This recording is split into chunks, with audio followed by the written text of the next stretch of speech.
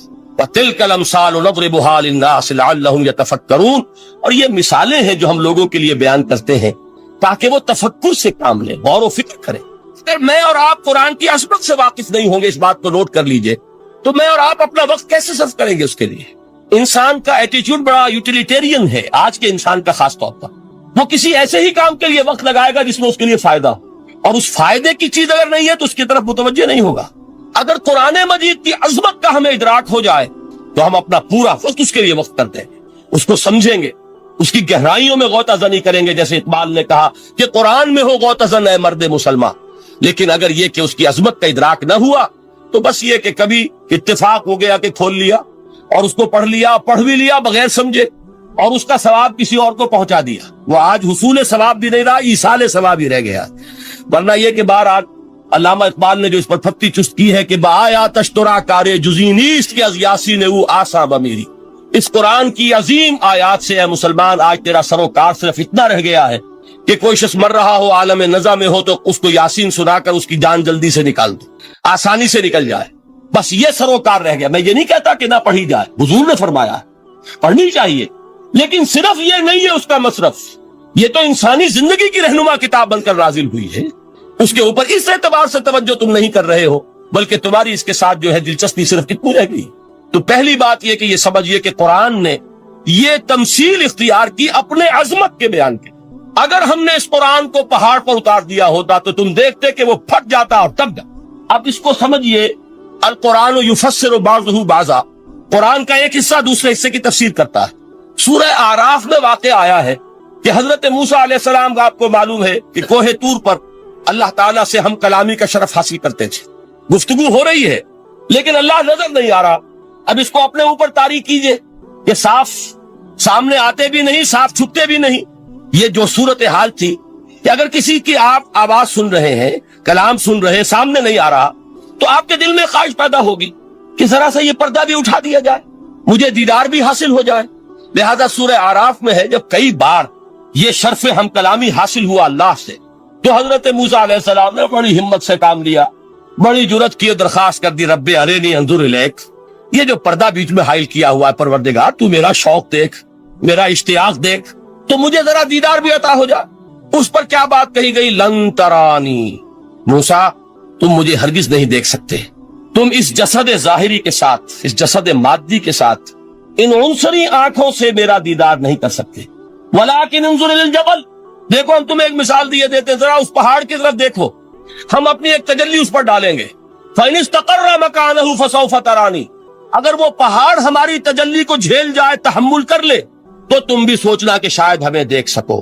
اس کے بعد ہوا کیا؟ فَلَمَّا تَجَلَّى رَبُّهُ لِلْجَبَلِ جَعَلَهُ دَكًّا وَخَرَّ مُوسَىٰ صَعِقًا، جب اللہ تعالیٰ نے پہاڑ پر اپنی ایک تجلی ڈالی تو وہ پہاڑ جو ہے پھٹ گیا، اور موسیٰ، اب دیکھیے براہ راست تجلی موسیٰ پر نہیں ہے، یہ انڈائریکٹ مشاہدہ ہے تجلی ربانی کا کہ جو پہاڑ پر ہوئی ہے، اور پہاڑ کی جو کیفیت ہوئی ہے اس کے مشاہدے سے حضرت موسیٰ بے ہوش ہو کر گئے۔ وَصَعِقَ مُوسَىٰ خَرَّ مُوسَىٰ صَعِقًا، یہ ہے وہ مثال جو یہاں دی ہے قرآن کے لیے۔ لَوْ أَنزَلْنَا هَذَا الْقُرْآنَ عَلَىٰ جَبَلٍ لَرَأَيْتَهُ خَاشِعًا مُتَصَدِّعًا مِّنْ خَشْيَةِ اللَّهِ، نتیجہ کیا نکلا؟ انفر کیجئے، استدلال، استنتاج، نتیجہ یہ نکلا کہ جو تاثیر تجلی ذات ربانی کی ہے وہی تاثیر کلام ربانی کی ہے، صرف یہ ہے کہ ہمیں اس کا شعور نہیں، ہمیں اس کا ادراک نہیں۔ یہ بالکل ذات کی تجلی کی جو تاثیر تھی وہی قرآن خود بیان کر رہا ہے کہ اس کلام ربانی کی۔ اس کو بھی علامہ اقبال نے خوب کہا ہے، فاش گویم آنچ در دل مزمرست، صاف کہہ دیتا ہوں جو کچھ میرے دل میں ہے، این کتابیں نیش چیزیں دیگرست، اسے کتاب نہ سمجھ بیٹھنا قرآن کو، یہ کتاب نہیں ہے، کچھ اور ہے۔ کچھ اور کیا ہے؟ مثل حق پنہاؤ ہم پیداستو، زندہ پائندہ گویاستو، یہ تو جیسے اللہ تعالیٰ کی ذات ہے، مثل حق، ذات حق سبحانہ و تعالیٰ کی طرح یہ زندہ ہے، پائندہ ہے۔ مثل حق، پائندہ گویاستو، یہ جو ہے زندہ ہے، یہ متکلم ہے، کلام نہیں ہے۔ کل صفات ربانیہ جو ہے ظاہر اور باطن، مثل حق پنہا، ظاہر و پنہا، اور حی و قیوم جیسے اللہ کی ذات ہے، وہی صفات اس کلام کی ہے۔ اور اس کے بعد وہ شعر آیا تھا جو میں پہلے سنا چکا ہوں، چوں بجاں در رفت جاں دیگر شود، جب یہ قرآن کسی انسان کے اندر سرایت کر جاتا ہے، اس کے دل پر نازل ہوتا ہے۔ دیکھیے یہ الفاظ آپ کو کہیں اور نہیں ملیں گے۔ میرے نزدیک جہاں علامہ اقبال اس دور میں قرآن کی عظمت کا سب سے بڑا ثبوت ہے، وہاں عظمت قرآنی کے سب سے زیادہ واقف اور اس کا سب سے زیادہ شعور رکھنے والے بھی علامہ اقبال۔ یہ الفاظ آپ کو کہیں نہیں مل سکیں گے کہ مثل حق پنہاؤ ہم پیداستو، زندہ پائندہ گویاستو، چوں بجاں در رفت جہاں دیگر شود، جہاں چو دیگر شد جہاں دیگر شود۔ جب یہ انسانوں کے اندر سرایت کر جاتا ہے، ان کے اندر ایک انقلاب آ جاتا ہے، اور یہ اندر کا انقلاب ہے جو ایک عالمی انقلاب کا پیش خیمہ بنتا ہے۔ آپ آرڈیننس کے ذریعے سے نمازیں پڑھوائیں گے تو پھر نماز وہی پڑھی جائے گی جو آفس ٹائم میں آئے گی، باقی اور کیوں پڑھیں گے؟ وہ تو آرڈیننس کے ذریعے سے پڑھائی جا رہی ہے نا۔ اس کا حشر تو وہ ہوگا جو ہمارے ہاں دیکھا جا چکا ہے۔ اور اس وقت بھی، اس زمانے میں میں نے یہ سنا ایک جگہ کہ کلاس 4 امپلائیز جو ہیں، وہ شروع میں جب آرڈیننس نافذ ہوا تھا ہمارے ہاں تو دفتروں میں بڑا اہتمام ہوا، آفیسرز نے خاص طور پر بڑے اہتمام سے ظہر کی نماز پڑھنی شروع کی۔ لیکن مجھے بتایا گیا کہ کلاس 4 امپلائیز جو ہیں، ہمارے یہ ڈرائیورز ہیں، پیئنز ہیں، یہ کھڑے ہنستے رہتے ہیں، شریک نہیں ہوتے۔ میں نے ان سے کہا وہ اس لیے کہ انہیں معلوم ہے کہ آپ بھی تو یہی پڑھ رہے ہیں صرف نماز، باقی آپ کے ڈرائیور سے اور آپ کے خانسامہ سے یہ بات چھپی ہوئی نہیں ہے کہ عصر آپ نے بھی نہیں پڑھنی، یہ صرف زور ہے جو آپ پڑھ رہے ہیں۔ تو یہ اصل میں اندر کا انقلاب جب تک نہ آئے، باہر کا ٹھوسا ہوا انقلاب، وہ تو جب پریشر ہٹ جائے گا تبدیلی ختم ہو جائے۔ چوں بجاں در رفت جہاں دیگر شود، اندر انقلاب آئے، جب اندر تبدیلی ہو جائے گی اب انسان کا پورا وجود بدلے گا، پھر اس کے اندر سے تبدیلی جو ہے وہ ابھرے گی، اسے کسی خارجی دباؤ کی ضرورت نہیں ہوگی۔ جہاں چو دیگر شد جہاں دیگر شود، اور جب انسانی شخصیتوں کے اندر یہ انقلاب اندر سے آتا ہے تو پھر وہ عالمی انقلاب بنتا ہے، جیسے کہ محمد رسول اللہ کا انقلاب۔ واقعہ یہ ہے کہ اگر جوش کانسپیریسی، عبداللہ ابن سبا کی سازش اگر کامیاب نہ ہو گئی ہوتی اور مسلمانوں کے اندر آپس کا اختلاف اور سرپھٹول نہ ہو جاتا، جو حضرت عثمان کی شہادت، پھر حضرت علی کی شہادت رضی اللہ تعالی عنہما، اور حضرت علی کی دوران خلافت یہ آپس کے جو جنگیں ہوئی، جنگ جمل، جنگ صفین، جنگ نہروان، اگر یہ نہ ہوئی ہوتی تو جس سپیڈ کے ساتھ اور رفتار کے ساتھ انقلاب محمدی کی توسیع ہو رہی تھی علی صاحب الصلاۃ والسلام، کوئی طاقت دنیا میں نہیں تھی. اقبال نے اس کا بھی نقشہ کھینچا ہے کہ تھمتا نہ تھا کسی سے سیل رواں ہمارا. وہ سیل رواں تھا, کوئی روکنے والا نہیں تھا. انٹرنل سیبوٹاج وہ ہے کہ جس نے اس انقلاب کا راستہ روکا. تو واقعہ یہ ہے کہ وہ اندرونی انقلاب حضور نے برپا کیا قرآن کے ذریعے صحابہ میں. اندر سے جو انقلاب تھا اس نے عرب میں ایک انقلاب کی شکل اختیار کی. اور یہ انقلاب جو ہے اتنی اپنے اندر قوت رکھتا تھا, اتنی پوٹینشیلٹی تھی اس کی, کہ وہ 20 برس کے اندر اندر کہاں آکسس دریائے جیہوں, کہاں اٹلانٹک. تصور تو کی تاریخ میں اس سے پہلے اتنی بڑی کوئی مملکت قائم ہوئی نہیں. کہاں یمن اور کہاں ایشیائے کوچک, ایشیا مائنر ٹرکی, یہاں سے وہاں اور وہاں سے یہاں. یہ عظیم مملکت حضرت عثمان رضی اللہ تعالیٰ عنہ کے خلافت میں ہو چکی تھی. یہ بات اگر یہ چلتا معاملہ آگے تو کوئی قوت اب نہیں رہی تھی. سلطنت روما ختم ہو چکی, سلطنت کسرا ختم ہو چکی تھی, پخشتے اڑ گئے تھے. کسی طاقت رہ گئی تھی جو سیلاب کا راستہ روکتی. یہ وہ یہودی سازش ہے جس نے اندر سے سبوٹا. بہرحال یہ ہے انقلاب محمدی کا طریقہ, اندر سے تبدیلی. اسی کو علامہ اقبال نے کہا ہے, تیرے ضمیر پہ جب تک نہ ہو نزول کتاب, گرہ کشا ہے نہ راضی نہ صاحب کشاف. یہ قرآن اب بھی تم ایسے محسوس کرو کہ جیسے تمہارے دل پر نازل ہو رہا ہے. اور مجھے یاد آیا امام ابن قیم رحمت اللہ علیہ, ان کا ایک بڑا پیارا جملہ ہے. وہ کہتے ہیں قرآن کے بعض پڑھنے والے ایسے ہیں کہ جب وہ قرآن کو پڑھتے ہیں تو یوں محسوس کرتے ہیں کہ قرآن مصحف میں لکھا ہوا نہیں ہے, ان کے اپنے دل کے اوپر کندہ ہے, دل کے اوپر سے پڑھ رہے ہیں. یعنی اتنی کامل مطابقت کو محسوس کرتے ہیں, اپنی فطرت, ہیومن نیچر اور قرآن کے اندر اتنی مطابقت ہے. اس طرح وہ ٹیلی کرتے ہیں ایک دوسرے کے ساتھ کہ محسوس ہوتا ہے کہ وہ کتاب ان صفحات میں لکھی ہوئی نہیں ہے بلکہ لوح قلب پر لکھی ہوئی ہے کہ جہاں سے وہ انسان اسے پڑھ رہا. تو پہلی بات تو قرآن مجید کی اس آیت کے حوالے سے اس پہلو سے ہمارے سامنے آئی کہ جو تاثیر ہے ذات ربانی کی تجلی کی, وہی تاثیر ہے اس قرآن مجید کی, بشرطے کہ ہمارے دل جو ہیں وہ کچھ اپنے اندر اس استعداد اور صلاحیت کو پیدا کریں. دوسرا مقام ہے سورہ یونس کا. اب کسی کلام کی عظمت کا دوسرا پہلو ہو سکتا ہے اس کی افادیت کے اعتبار سے. اس سے فائدہ کیا ہوگا نوع انسانی کے لیے؟ دیکھیے 2 آیات, یہ عظیم خزانے ہیں عظمت قرآن کے. سورہ یونس میں یا ایھا الناس, اے لوگو, قد جاءتکم موعظۃ من ربکم وشفاء لما فی الصدور وہدی ورحمۃ للمؤمنین. 4 الفاظ نوٹ کر لیجئے. اے لوگو, آ گئی ہے تمہارے پاس وہ چیز تمہارے رب کی طرف سے جو موعظہ ہے. موعظہ کسے کہتے ہیں؟ نصیحت. اس بات کو ذرا سمجھ لیجئے ترتیب کیا ہے. نصیحت اسے کہتے ہیں, جی رہا نہیں جا رہا, میں نے اس کی ترتیب بدلی ہوئی ہے. مجھے یاد دلایا ایک صاحب نے کہ سورہ رحمان کی ابتدائی آیات کا بیان تو رہ گیا, وہ رہا نہیں, میں نے پڑھا کسی اور ترتیب سے تھا, بیان کسی اور ترتیب سے کر رہا ہوں. پڑھنے میں 4, 2 اور 1, اور اب جو میں بیان کر رہا ہوں پہلے 1 آیت سورہ حشر کی جو بیان کی, اب 2 آیات ہے سورہ یونس کی. لوگوں, تمہارے پاس آ گئی ہے تمہارے رب کی طرف سے موعظت, اور تمہارے سینوں کے اندر جو روگ ہیں ان کے لیے علاج. توجہ کیجئے گا, ہم نے قرآن کو کیا سمجھا ہے؟ صرف ایک مقدس کتاب, ایک حصول ثواب یا ایصال ثواب کا آلہ. قرآن ہے کیا؟ نمبر 1 موعظہ. موعظہ کسے کہتے ہیں؟ وعظ اسے کہتے ہیں وہ بات جس سے دل نرم ہو جائے, دل کے اندر گداز پیدا کرنے والی شے. وجہ کیا ہے؟ اعلیٰ سے اعلیٰ حکیمانہ بات کسی سے کہی جائے, دل سخت ہے, اثر نہیں ہوگا. ایک کرسٹ آ جاتا ہے انسان کے دل کے اوپر, جیسے کہ یہود کے علماء کے بارے میں فرمایا گیا, ثم قست قلوبکم فہی کالحجارۃ او اشد قسوۃ وان من الحجارۃ لما يتفجر منه الانہار وان منها لما يهبط من خشیۃ اللہ وان منها لما يشقق فيخرج منه الماء. اے لوگوں, پھر تمہارے دل سخت ہوتے چلے گئے, پھر وہ پتھروں کے مانند سخت ہو گئے, بلکہ ان سے بھی زیادہ سخت. اس لیے کہ پتھروں میں تو وہ بھی ہوتے ہیں کہ جو اللہ کے خوف سے گر جاتے ہیں, پتھروں میں وہ بھی ہوتے ہیں کہ جو اللہ کی خشیت سے پھٹ جاتے ہیں, ان میں سے پانی بہ نکلتا ہے.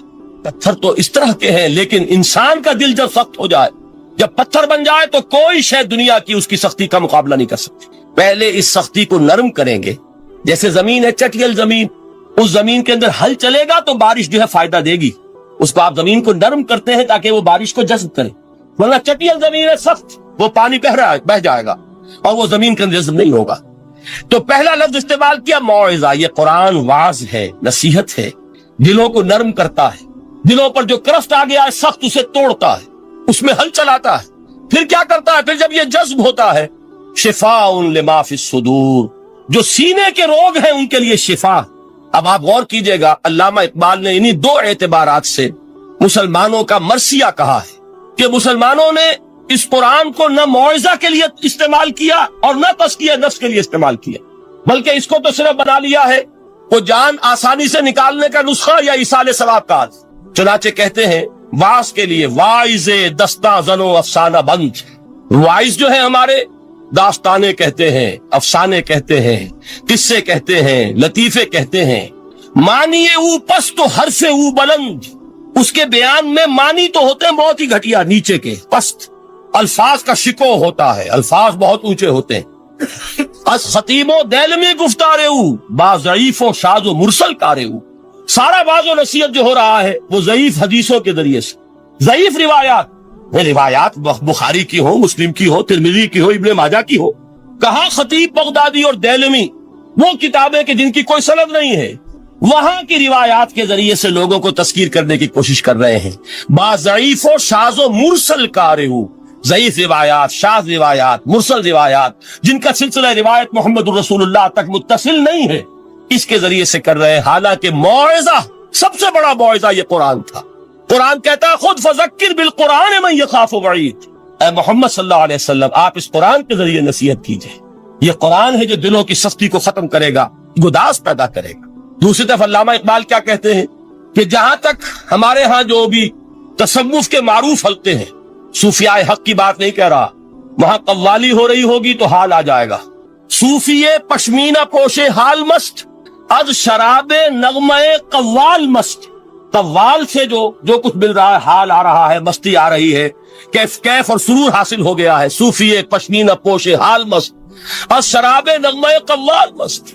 لیکن یہ کہ اس کی محفل میں در نمی سعادت بقرآن محفلش، اس کی محفل میں قرآن کا کہیں گزر نہیں ہے۔ جبکہ محمد الرسول اللہ صلی اللہ علیہ وسلم کی بھی ایک محفل ہوتی تھی، محفل سماع۔ وہ محفل سماع کیا تھی؟ حضور صحابہ سے فرمائش کر کر کے قرآن سنتے تھے۔ حضرت عبداللہ ابن مسعود رضی اللہ تعالیٰ عنہ کی روایت موجود ہے کہ مجھے ایک مرتبہ حکم دیا حضور نے کہ قرآن سناؤ۔ میں نے عرض کیا حضور آپ کو سناؤں؟ آپ پر تو نازل ہوا ہے۔ حضور نے فرمایا نہیں، مجھے کسی اور سے سن کر کچھ اور لطف حاصل ہوتا ہے۔ اب امتثال امر میں حضرت عبداللہ ابن مسعود رضی اللہ تعالیٰ عنہ نے سورہ نساء پڑھنی شروع کی۔ 41ویں آیت پر پہنچے، چشم تصور سے دیکھیے کہ حضور بھی تشریف فرما ہے، صحابہ کرام کی محفل ہے، اور صحابہ کیسے بیٹھا کرتے تھے ادب کے ساتھ۔ ایک روایت میں الفاظ آئے ایسے بیٹھتے تھے ساکت و صامت ہو کر، بالکل خاموش، سکون، ساکن اور ساکت اور صامت، کہ جیسے ان کے سروں پر پرندے بیٹھے ہیں کہ ذرا جنبش کریں گے تو پرندہ اڑ جائے گا، اس ادب کے ساتھ۔ تو وہ محفل جو ہے حضور صلی اللہ علیہ وسلم کی، اور ایک صحابی حضرت عبداللہ ابن مسعود گردن نیچی کیے ہوئے ہیں اور قرآن پڑھتے چلے جا رہے۔ جب اس آیت پر پہنچے فَكَيْفَ إِذَا جِئْنَا مِن كُلِّ أُمَّةٍ بِشَهِيدٍ وَجِئْنَا بِكَ عَلَىٰ هَٰؤُلَاءِ شَهِيدًا، کیا ہوگا اس دن جس دن کہ ہم ہر امت پر ایک گواہ کھڑا کریں گے، اور اے نبی آپ کو گواہ بنا کر لائیں گے ان کے خلاف۔ آپ کو یہ ٹیسٹیفائی کرنا ہوگا کہ اللہ تیرا جو کلام میرے پاس آیا تھا میں نے پہنچا دیا تھا، اب ان کی ذمہ داری ہے، they are accountable, they are responsible. اس پر حضور نے فوراً فرمایا حسبک حسبک، بس کرو بس کرو۔ اور حضرت عبداللہ ابن مسعود فرماتے ہیں کہ میں نے جب نگاہ اٹھا کر دیکھا حضور کے آنکھوں سے آنسو روا تھے۔ یہ ہے سماع، یہ محفل سماع ہے، کاش کہ اللہ تعالی ہمیں اس کی توفیق عطا فرمائے۔ یہ ہے مسنون محفل سماع، اس قرآن کے اندر وہ گداز آیا کہ نہیں 7ویں پارے کے بالکل آغاز میں، وَإِذَا سَمِعُوا مَا أُنزِلَ إِلَى الرَّسُولِ تَرَىٰ أَعْيُنَهُمْ تَفِيضُ مِنَ الدَّمْعِ مِمَّا عَرَفُوا مِنَ الْحَقِّ يَقُولُونَ رَبَّنَا آمَنَّا فَاكْتُبْنَا مَعَ الشَّاهِدِينَ۔ تو یہ ہے دوسری چیز کہ در حقیقت تزکیہ نفس کا ذریعہ یہ قرآن ہے۔ سینوں میں جو روگ ہیں، حب دنیا، حب مال، حب شہرت، حب اقتدار، جس کو کہ ایڈلر کہتا ہے دی ارج ٹو ڈومینیٹ، میرا غلبہ ہو، میرا تسلط ہو، میں نمایاں ہو جاؤں، میری حکومت بن جائے، اختیار میرے ہاتھ میں آ جائے، دی ارج ٹو ڈومینیٹ، یہ ساری ارجز ہیں ہماری در حقیقت جس سے فساد رونما ہے۔ یہ حب مال ہے جس کی وجہ سے ہمارے اندر تنافس ہے۔ الہاکم التکاثر حتی زرتم المقابر، یہ کثرت اور بہتات کی طلب تمہیں غافل کیے رکھتی ہے یہاں تک کہ قبروں تک جا پہنچتے ہو۔ آنکھ انسان کی کھل نہیں پاتی، جس کے پاس 10 نسلوں کے لیے کھانے کو موجود ہے، اس کی بھی حرص جو ہے اور مزید کا لالچ جو ہے وہ ختم نہیں۔ یہ چیزیں ہیں اصل روگ، ان دلوں کے روگوں کا اور سینوں کے اندر کے ان امراض کا علاج قرآن۔ یا ایھا الناس قد جاءتکم موعظۃ من ربکم وشفاء لما فی الصدور۔ اب جب یہ دو چیزیں ہو جائیں گی، اب تیسرا لفظ ہے ہدن. ہدایت بیکار ہے جب تک دل میں گداز نہ ہو. ہدایت بیکار ہے جب تک کہ نیت درست نہ ہو. کوئی شخص بڑا عالم ہے لیکن اپنے علم کو اس نے ذریعہ بنایا ہے دنیا کمانے کا, تو در حقیقت یہ قرآن اس کے حق میں ہدایت نہیں ہے, اس کے حق میں عذاب خدا بندی کا ذریعہ بن رہا. حضور نے خود فرمایا القرآن حجت لک و علیک, یہ قرآن یا تمہارے حق میں حجت ہے یا تمہارے خلاف حجت بنے گا قرآن کے قیامت کے دن. اس لیے کہ ایک شخص اس کو دنیا کمانے کا ذریعہ بنا رہا ہے, ایک شخص اس کو شہرت کے حصول کا ذریعہ بنا رہا ہے, ایک شخص علم کو ذریعہ بنا رہا ہے دنیا میں نمایاں ہونے کا, اپنی تعریف کا. حضور نے فرمایا کہ قیامت کے دن سب سے پہلے 3 افراد کا معاملہ پیش ہوگا عدالت خدا بندی میں. ایک وہ جو بڑا عالم سمجھا جاتا تھا, اس سے بڑا علم پھیلا. دوسرا وہ جو بہت صاحب ثروت تھا, اس نے بہت خیرات کے کاموں میں پیسہ لگایا.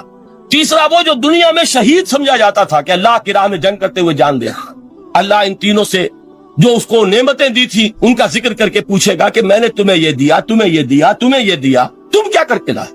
وہ شہید کہے گا کہ اللہ میں نے تیری راہ میں جنگ کی اور اپنی جان دے دی تاکہ تو راضی ہو جائے. اللہ فرمائے گا کذبتا, تو نے جھوٹ بولا. انک قد قاتلت لئن یقال جریء, تو نے تو یہ جنگ اس لیے کی تھی کہ کہا جائے کہ بڑا جری ہے, بڑا بہادر ہے.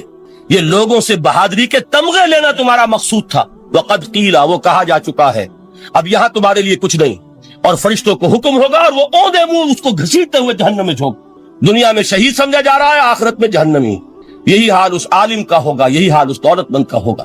تم نے یہ علم پھیلایا تھا کہ تمہارے علم کا چرچا ہو جائے, تمہاری شہرت ہو جائے, لوگ تمہاری دست بوسی کرنے لگیں, لوگ تم سے جھک کر ملیں. وہ دنیا میں ہو گیا, تمہارا مطلوب مل چکا, تمہارا مقصود حاصل ہو چکا, اب یہاں کچھ نہیں. تو جان لیجئے کہ جب تک دلوں کے روگ درست نہ ہو, علم بیکار ہے, ہدایت قطعاً غیر مفید ہے.